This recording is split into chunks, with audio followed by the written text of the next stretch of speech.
The Sword of Shadows. In the heart of the dense, ancient Blackwood forest, shrouded in perpetual mist and mystery, there was a clearing where the ruins of a forgotten castle lay. The castle had once been the stronghold of a feared warlord named Lord Alaric Grimstone, who ruled with an iron fist and a bloodthirsty heart. Among the many relics left behind in the ruins, the most infamous was the Sword of Shadows, a weapon said to be cursed and imbued with dark magic. Legend had it that Lord Alaric, desperate to ensure his power and longevity, struck a deal with a malevolent spirit. The spirit promised him unmatched strength and invincibility in battle in exchange for his soul. The pact was sealed with blood, and the spirit imbued Alaric's sword with its dark essence. The Sword of Shadows granted him incredible power, but it also demanded a heavy toll. The more he used it, the more it consumed his humanity, until he became a monstrous figure, more shadow than man. Generations passed, and the story of the Sword of Shadows faded into legend. But the curse lingered, waiting for a new host to claim. One summer, a young adventurer named Eamon, driven by tales of hidden treasures and enchanted artifacts, ventured into Blackwood Forest. Eamon was skilled with a blade and had a thirst for adventure that often led him into perilous situations. The legend of the Sword of Shadows fascinated him, and he was determined to find it. After days of navigating the treacherous forest, Eamon stumbled upon the ruins of the castle. As he explored the crumbling stone walls and overgrown courtyards, he discovered a hidden chamber deep beneath the keep. There, resting on a stone pedestal, was the Sword of Shadows. Its blade was black as night, and it seemed to pulse with an eerie, dark energy. Ignoring the warnings etched into the pedestal in an ancient, forgotten language, Eamon reached out and grasped the hilt. The moment his fingers closed around the sword, a cold shock surged through his body. The shadows in the room seemed to come alive, swirling around him as a sinister voice echoed in his mind. "You have claimed the Sword of Shadows," the voice whispered. "Its power is yours, but you must pay the price." At first, Eamon felt exhilarated.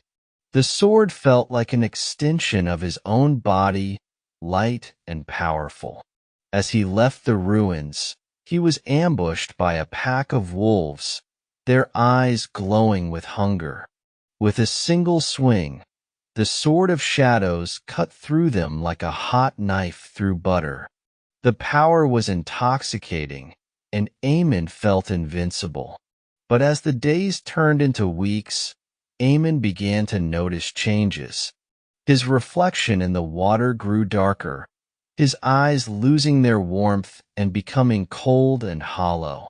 Shadows seemed to cling to him, whispering in the dead of night. He found himself growing more irritable, quick to anger, and his thoughts became darker. One night, while camping near a village, Eamon heard cries for help. Bandits were raiding the village, and he rushed to their aid, brandishing the Sword of Shadows. The bandits stood no chance against his newfound power, and he cut them down with ease. But as the last bandit fell, Eamon felt a dark pleasure in their deaths, a satisfaction that was not his own. The villagers, terrified by the sight of the shadow-cloaked warrior, thanked him but kept their distance. Eamon realized that the sword was changing him, feeding on his soul. Desperate to rid himself of the cursed weapon, he tried to abandon it in the forest, but it always reappeared by his side. Haunted by nightmares and the whispers of the spirit, Aemon sought out a wise hermit who lived on the edge of the forest. The hermit, a former mage, listened to Aemon's plight and recognized the curse of the Sword of Shadows. "There is only one way to break the curse," the hermit said.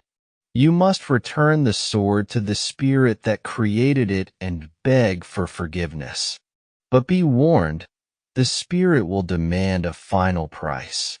Determined to be free, Aemon ventured deep into the heart of Blackwood Forest, to the place where the veil between the living and the dead was thinnest.